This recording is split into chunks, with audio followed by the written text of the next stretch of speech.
Welcome to the Think Christian podcast. I'm Josh Larson, your host and yoga instructor for this episode. Thank you for giving us some of your time today. Hope you're doing okay. I'm doing well, though I don't know if I've achieved wellness yet. Now, here at TC, we like to say there's no such thing as secular, and that's probably especially true when it comes to wellness culture, which is defined, by physical and mental health practices that people usually pursue with a religious devotion. Now, we could all use a little wellness these days. We're heading into year 2 of a global pandemic, after all. So it's no wonder that the topic of wellness is popping up in our popular culture. It's the heart of the new Hulu series, 9 Perfect Strangers, and it's also referenced on a handful of songs on the new Lorde album, Solar Power. But what does true wellness mean, especially for the life of the Christian? We're going to use the series and the album to discuss. Michelle Reyes will be joining me to talk about 9 Perfect Strangers, and then Sarah Welch Larson will be on board to give the new Lorde album a listen. Now, last episode, I teased something new here at Think Christian, the TC Movie Club.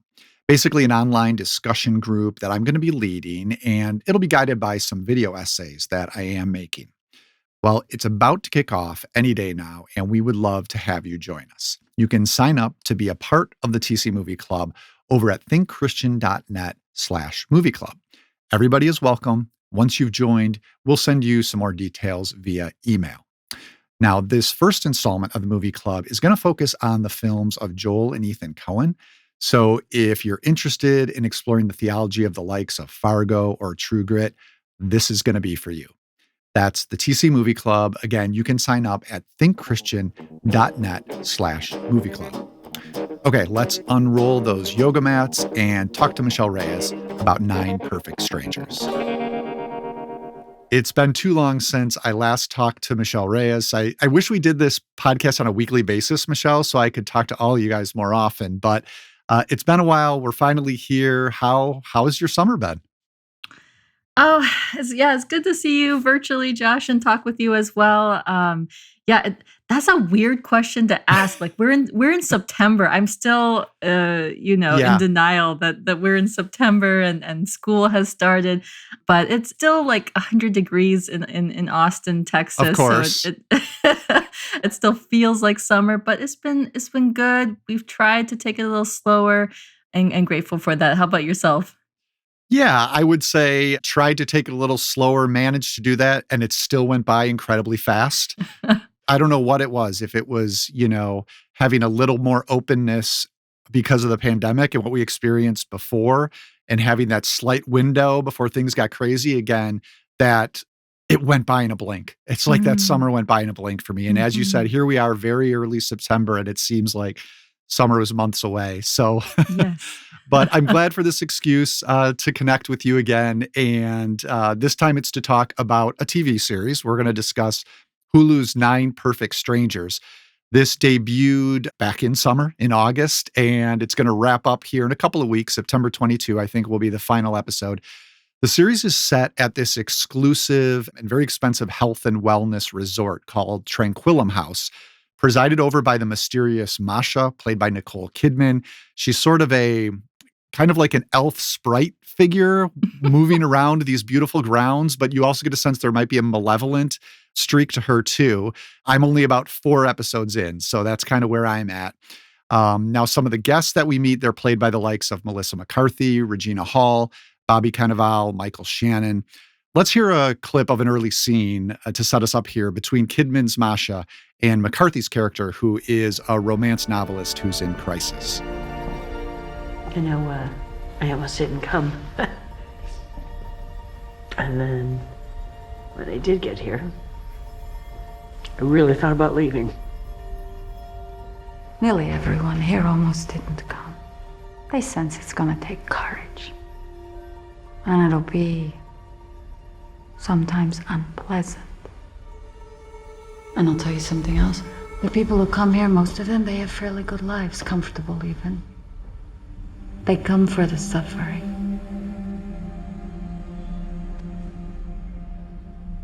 I don't want to suffer. You're already suffering.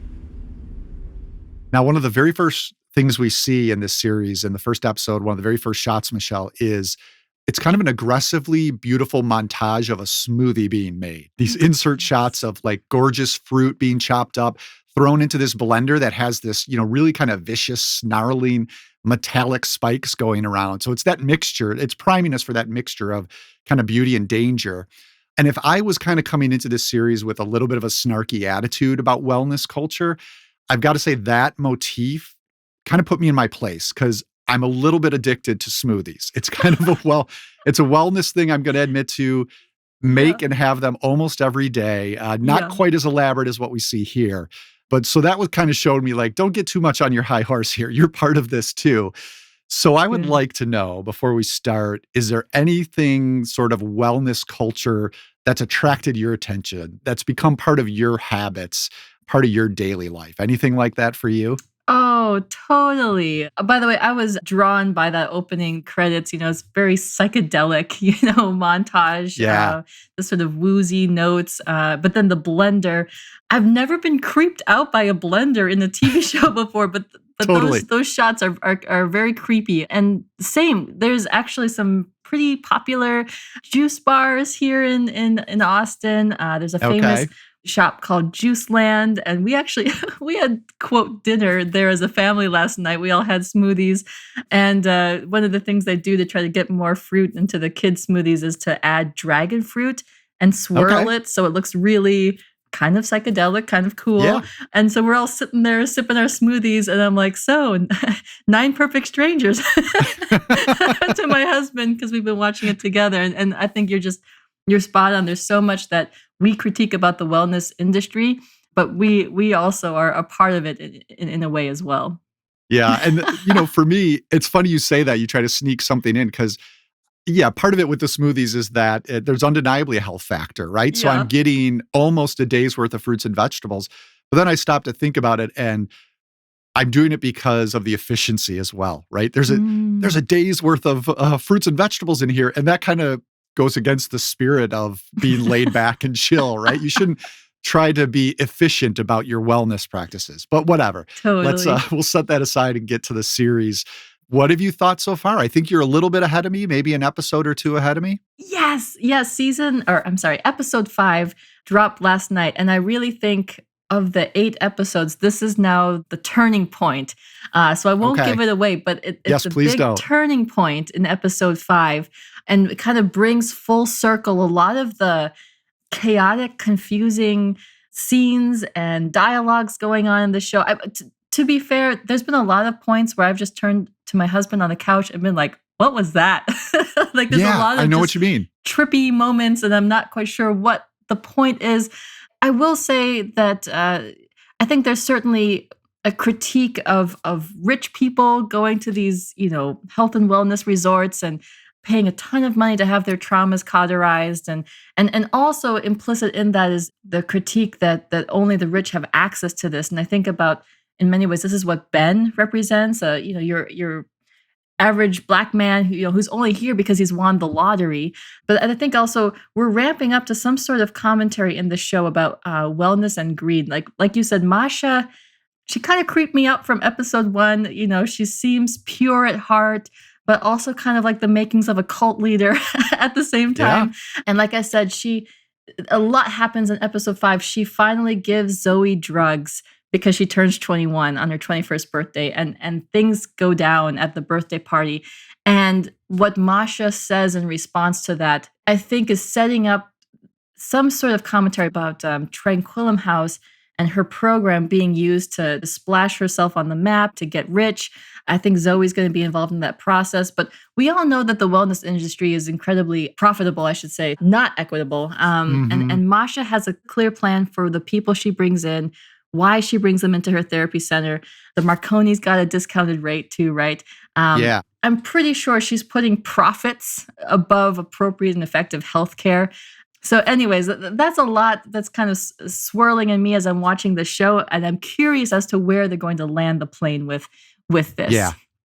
I'm glad to hear you say that in the 5th episode, there is a clear sense of direction or maybe a better sense of why some of those scenes were in the earlier episodes, because I found it to be pretty erratic too. I really like the premise. cast is great. But there are, in terms of the narrative, even like one scene will not fit with the next in terms of how much these guests are rebelling against Tranquillum and how much they're just Yeah. totally on board and spilling their guts. That Yes. seems to vacillate kind of wildly. And the same with how they interact with each other. It can be really antagonistic. And then they're like, again, sharing their deepest secrets with each other. So For sure. hopefully with the next episode going forward, that balances out a little bit. Kidman is fascinating. I've, this sort of maybe second half of her career, there's always been this quality to her that was ethereal, but it's obtained this kind of like sense of unease in the second half of her career. And she is definitely Mhm. leaning into that here. That's something like she's embracing and bringing to the character. I don't know if they're doing something with contacts or special effects with her eyes, but she is making those eyes kind of shift from caring to creepy in a moment. And so, yeah, it's, there's going to be more revelations as this goes on. And maybe as you said, hopefully it'll clarify some of the things we've seen before, because I definitely want to see where this heads. Now, you touched on this a little bit in terms of the wellness philosophy, maybe more in general. But I'm curious what you make, and maybe since you're a bit ahead of me and have an inkling that it might be more profit over wellness, but even when Masha talks about wellness and promises what she's going to provide, what do you make of that philosophy that she's selling? This idea that these guests are going to be transformed. And I think at one point she even says that they're going to be healed. So if you just kind of look at Mm. the philosophy she's presenting, at least in these early episodes, what do you make of that? Yeah, and I think that goes back to the clip, about Masha's conversation with Francis about suffering and healing. And, I think on the one hand, each guest is coming in with their own pain or trauma that most of them have not yet addressed. They've all, for different reasons, tried to ignore their pain, try to just be on autopilot, try to just pretend like they're okay. And, what Masha is hitting on is that the journey to healing will require addressing your pain head on. And I really appreciate Tony's character in the show because he provides that commentary of like, I don't want to do that. Like Hmm. I don't think I want to address my own pain. I think I'm good with just being in the state that I am. But of course, we see him falling apart, but that addressing suffering is on the path to healing. And there is something very spiritual about that, right? In the Hmm. same way that we are called to confess, to repent, or that posture of contrition, even to bring our cares and burdens before the Lord. There is something about that own self-revelation and self-understanding as part of it. But of course, the comparison between Jesus and Masha falls apart completely because we're not quite sure whether or not anybody is safe in her hands. But I will also say to that question about Masha's approach, she is creating this program that promises healing and wellness, and yet at the same time, her methods are through smoothies, as we talked about, Hmm. and drugs, drug-induced therapy, and a bit of violence. And so that's complicated in of itself. But I think maybe as a side note, everybody comes in blind. They don't realize they're going to be drugged, and then they find out they're drugged, and then nobody leaves, and they're like, Right. "Well, I guess it's working, or let's just see how it goes." Some of them start to feel better. The Marconis, their relationship starts to heal. But I think I remember that episode when they kind of figure out that they're being drugged, and then they're okay with it. Talking with my husband about that episode afterward, and being like, how true is that of us as humans that there are things in our lives that we know we're being quote drugged, like social media or even sometimes watching TV or things that Mm. we know have that effect on us, and we just sort of we're okay with that. We're okay with being Yeah. sucked in, with being numbed, with An the doom anesthetic scrolling or almost. the anesthetic part of it, Yeah. and we keep coming back to it because of the way it makes us feel. And so there's that, and I question whether or not these drugs, on the one hand, we're seeing the dream sequences. They're a lot of them are processing their pain through their dreams. I'm just not quite sure. Are they addressing their pains, or are the drugs just helping them feel better? I'm not quite sure yet about Yeah, the character right. development.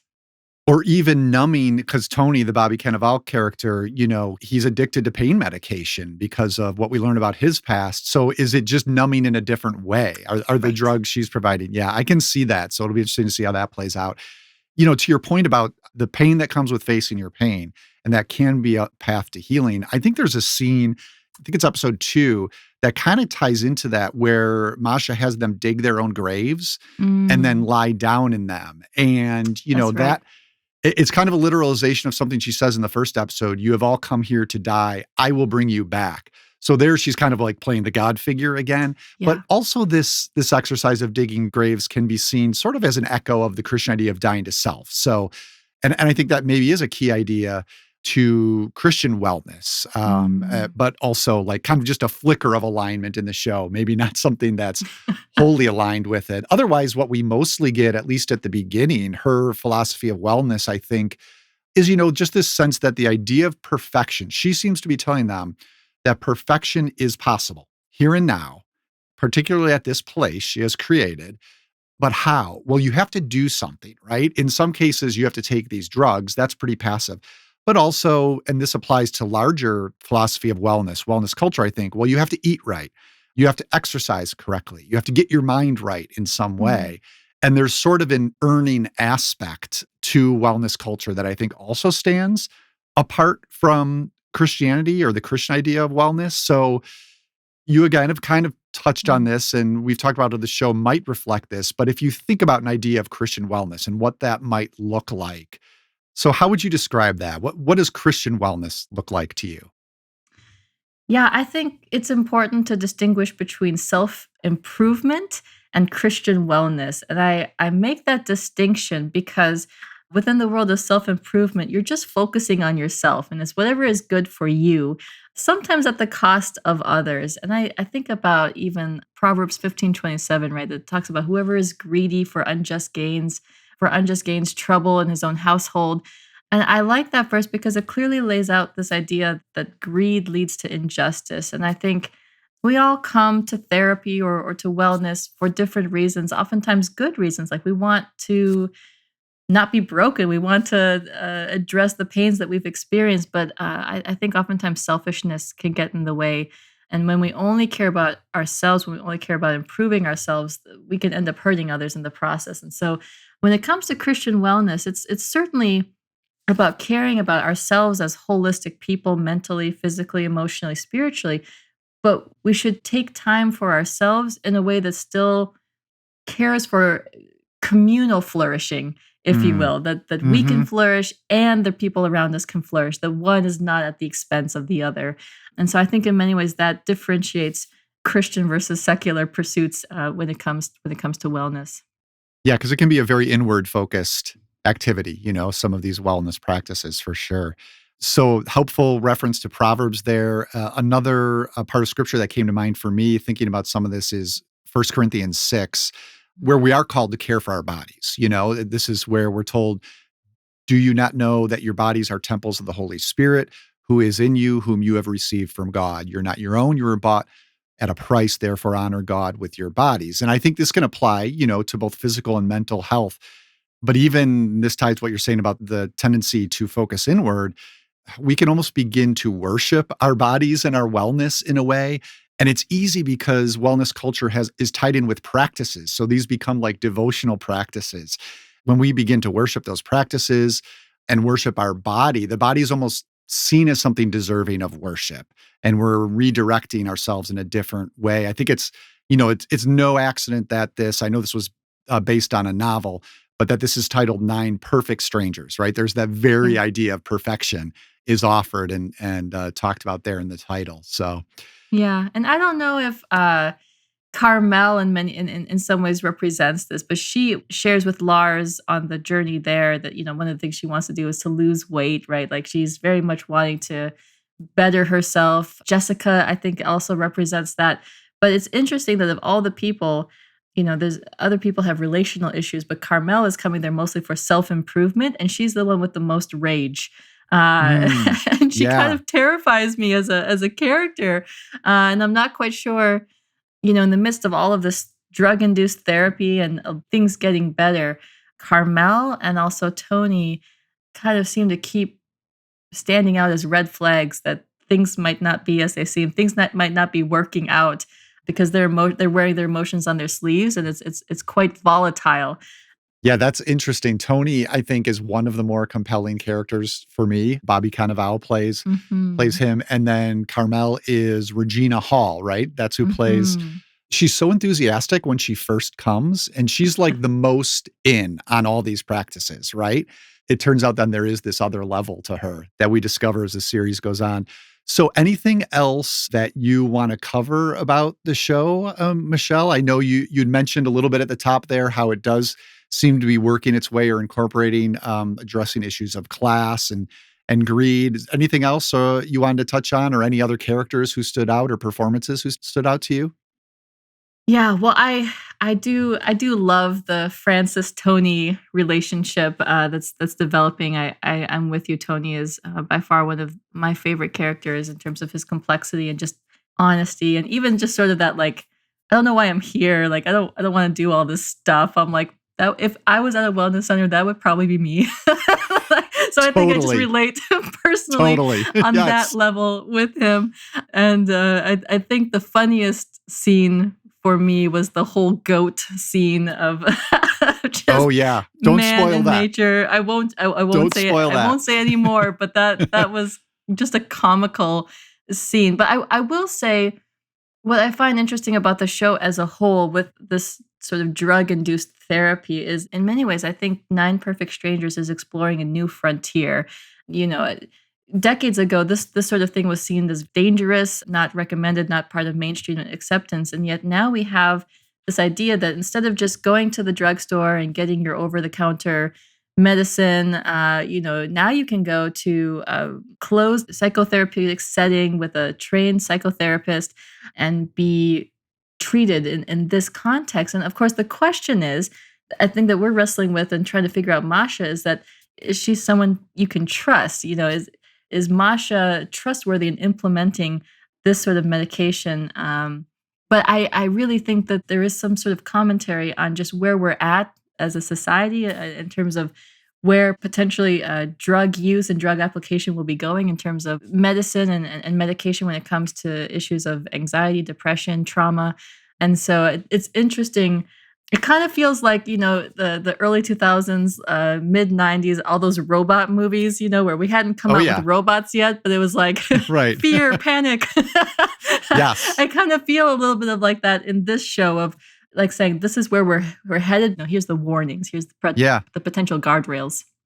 Maybe part of that playing into it is the fact that, marijuana legalization has been increasing with each passing year recently. And Yeah. so maybe that's kind of feeding into what this show is kind of touching on. I'm glad you mentioned that who you identified with among the guests.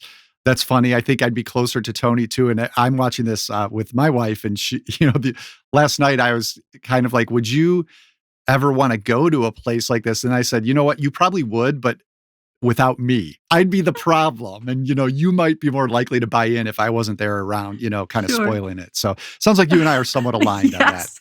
on that fact. That's hilarious.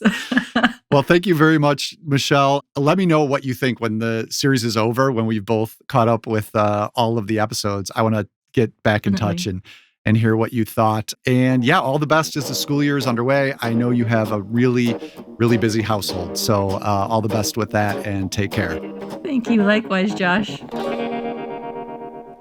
Hey there, your musical guru JJT here, and if this wasn't YouTube, you would have just heard a bit of Snow Patrol's Heal Me, not one of their most popular tunes, but a good one nonetheless. And like the rest of the songs on this episode's carefully curated playlist, it fits the wellness theme like a great fitting pair of yoga pants.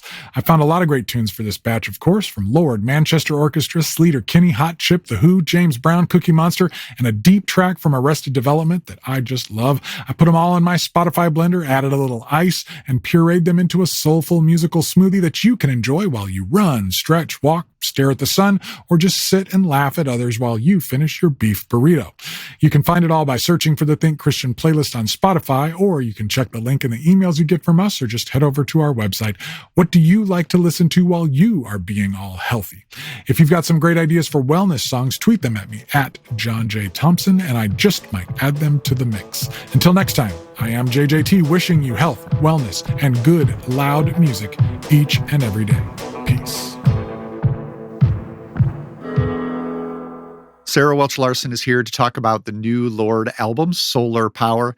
And Sarah, I shudder to ask how old you were when Lorde's debut, Pure Heroine, came out in 2013. I mean, Lorde herself, I think, was only 16 when her debut song, Mhm. Royals, was released. But I do want to know, have you been following her music since that time, since her debut? And what do you think of where her sound is now with Solar Power? Yeah, so I jumped on the Lorde train just about automatically. So I was in college. I was 20, 19 or 20 when it came out. So we're pretty close in age. So it's been interesting to watch her grow up as a fellow extremely online person. Sure. Yeah.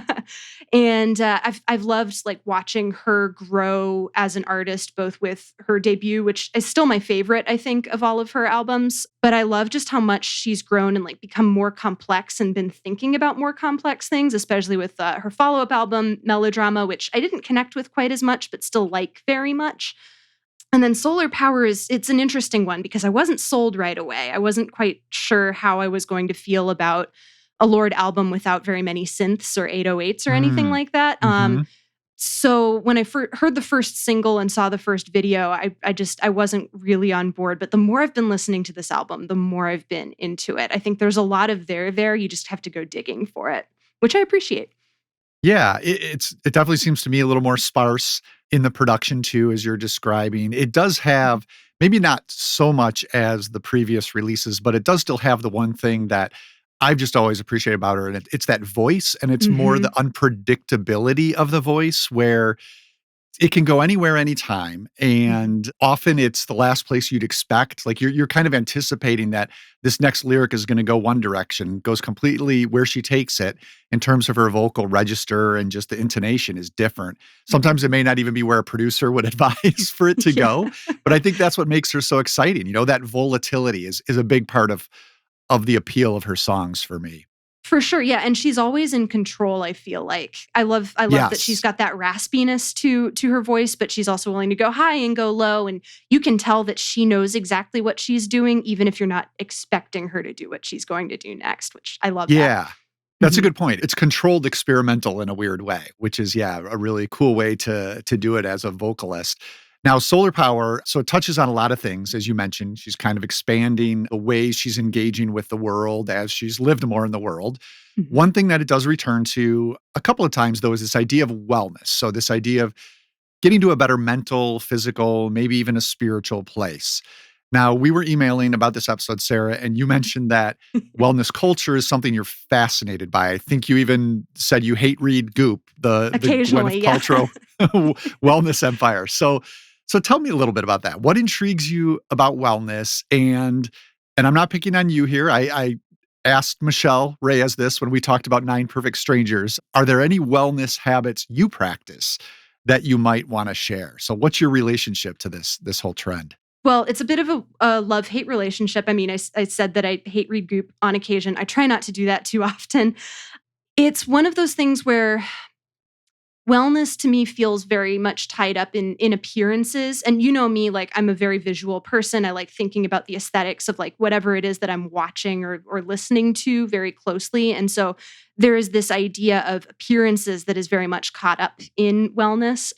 So there's just a lot to unpack because it feels very much tied up in this idea of class and to a certain extent race. I think when most people think about wellness, they're thinking about white women in like Lululemons. So like there's a certain appearance that you have to upkeep when you're talking about wellness. And there's also this idea of people as holistic beings who are trying to boost their abilities in a way with something that comes from the outside, but is also something that is supposed to come from the inside. So I think about this all the time and I never really get to talk about it, which was why I was so excited about this topic. As for me personally, I mean, I do yoga occasionally, like enough to say that I have a yoga practice, but I don't really practice it very regularly or anything like that.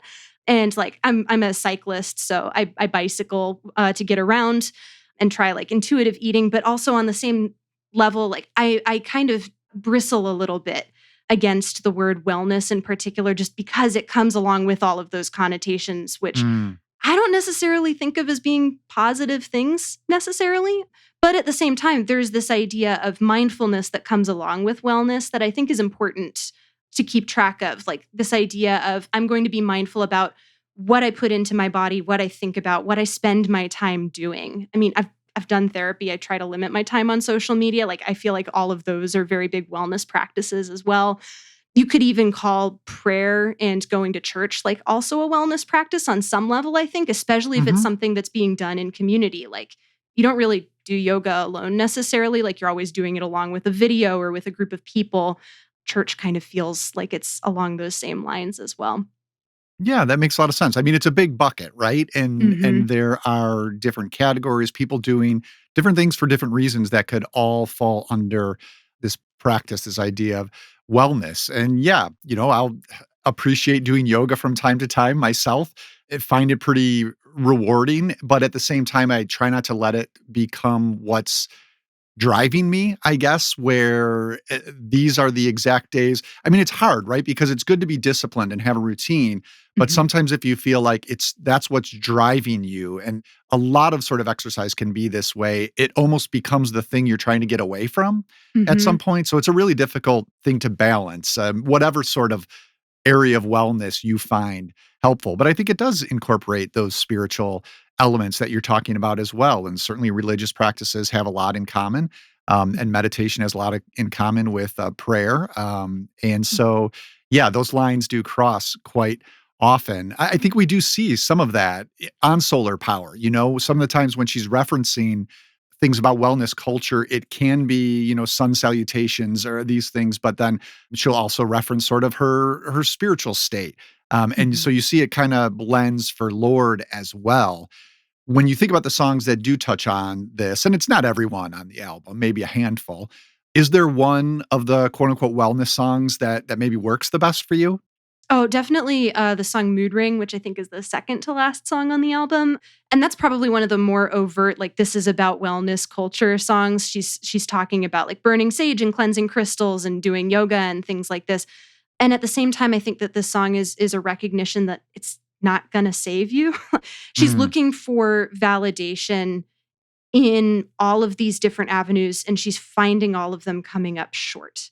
She keeps talking about like she's trying to blow bubbles, which is very empty imagery. She says that she can't feel anything when she's doing all of these things. And then I think she also recognizes that a lot of wellness as just a cultural marker, as like an aesthetic thing or as a class marker is also empty too. Like she even talks about in the song like I'm going to fly somewhere east and maybe they'll have what I need, and that's like that feels like a perfect encapsulation of so much like wellness culture where you're taking something from a different culture and you're appropriating it and you're turning it into something where you think maybe this is going to save me too, but completely divorced from its original context and in a way that's really not healthy necessarily for anybody involved. Yeah, Mood Ring jumped out at me too, probably my favorite on the album, and it's this litany of things that she has tried or is trying, and this image of the mood ring itself, I think, is so evocative. I'd never really given much thought to mood rings before, but in the context of this song, it strikes me as sort of a sad item because if you feel so unmoored that you can't kind of identify your own mental state and Mhm. you're looking to a trinket to kind of provide some sort of answer or some sort of grounding that it can never possibly meet in any true or deep way. I think that is probably why she chose it as the central metaphor or image for this song. Yeah, yeah, and I think it's a really good evocative image about what a lot of wellness culture can be in that it's something that is external to you, but it's also supposed to like boost or tell you something about something that's internal to you at the same time. Like there's this paradox I think at the center of a lot of wellness culture and a lot of wellness practices that when they're not grounded in something else, you're going to end up coming up short because you're relying on yourself for your own salvation, I think. So Moon Ring also made me think of something else. What percentage of this album is maybe satire is too strong of a word, but as you've just been describing, is kind of questioning this wellness culture? And what percentage is sincere? Because sometimes she does seem satisfied with the healthy place she's arrived at Mhm. after, a number of years, after this rush of fame as a teenager she's experienced. Then at other times, she does seem to be lampooning a lifestyle of wellness. So I'm wondering if there's a way to kind of do you see it as an even balance on the album, or does it tilt one way or the other for you? I think it's a pretty solid mix. I feel like Lorde's always been a little bit like ironically detached, like all the way since her first album, especially. So I think that the satirical elements of this album are really a natural extension of who she's presented herself to be for the past 10 years. I cannot imagine being in the spotlight that heavily for 10 years.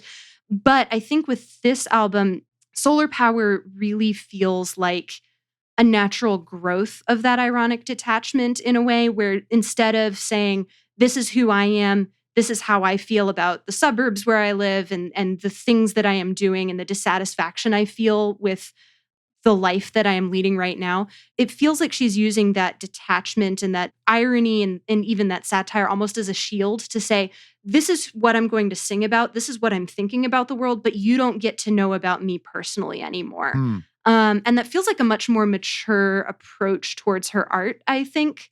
And I appreciate that I can't really quite nail down what she's saying that is actually her and what she's saying that Huh. is just a persona.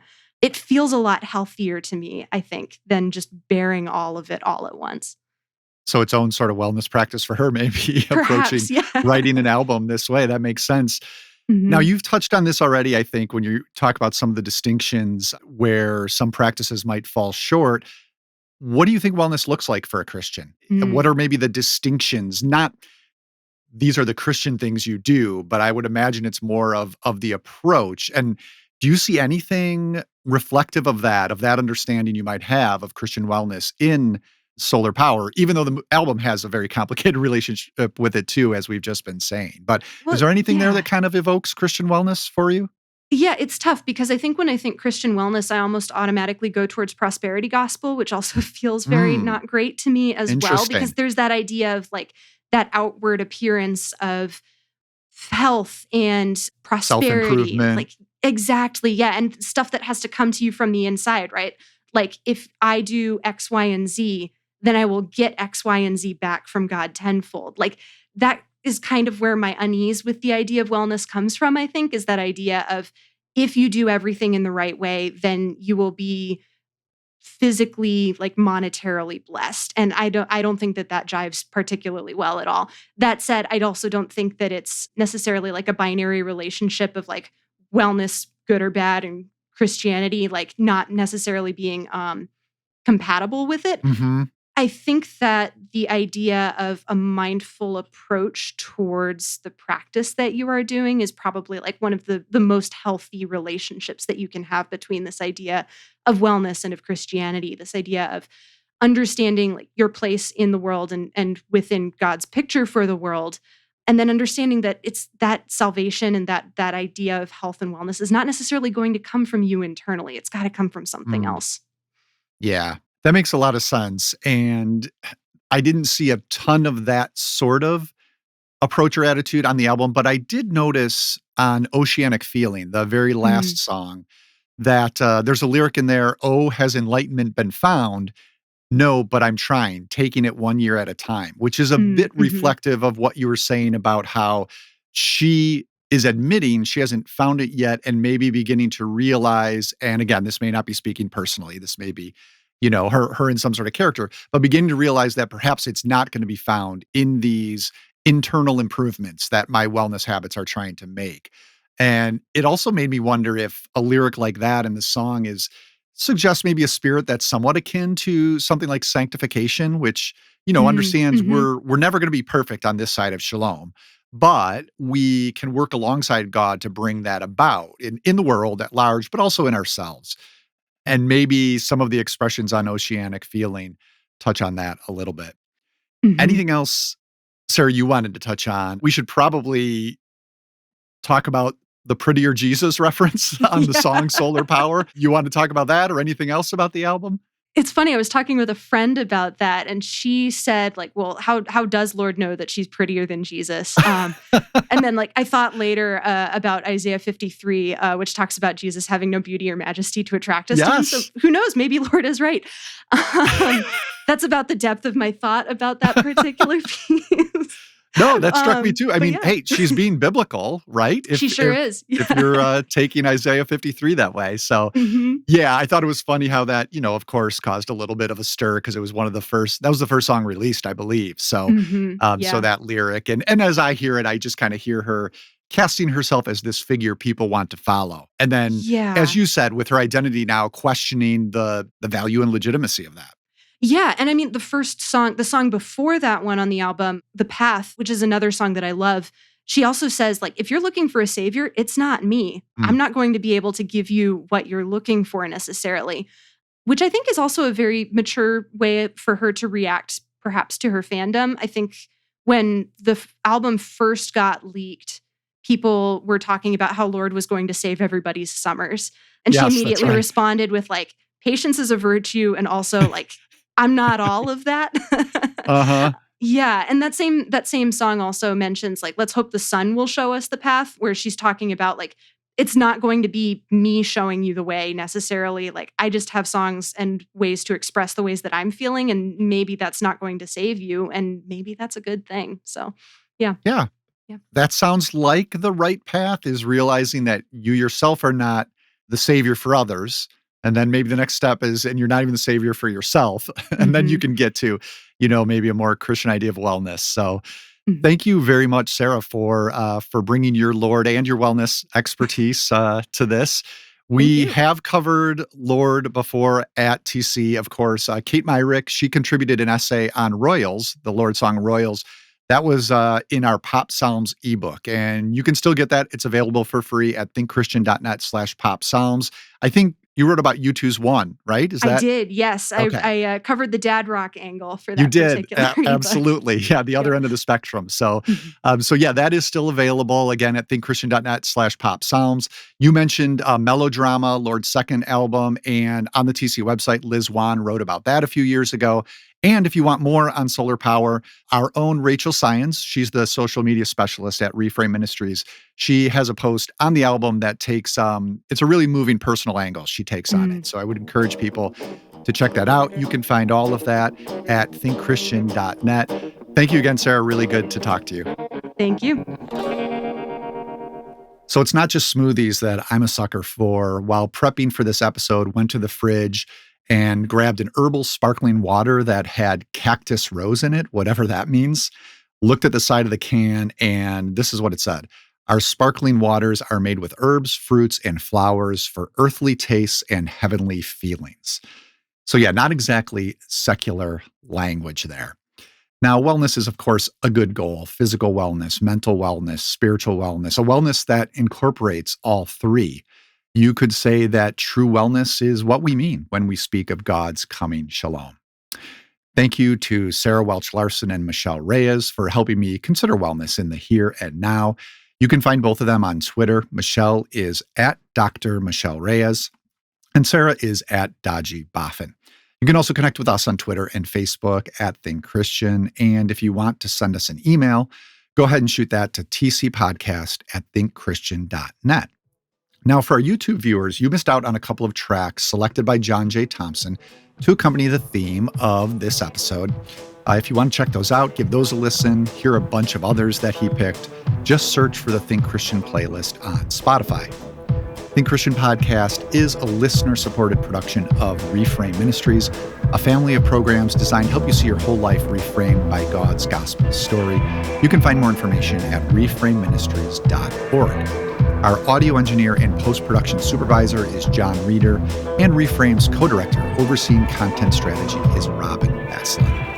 Thank you so much for listening. We'll be back in a couple of weeks to consider how another aspect of our pop culture fandom connects with our faith.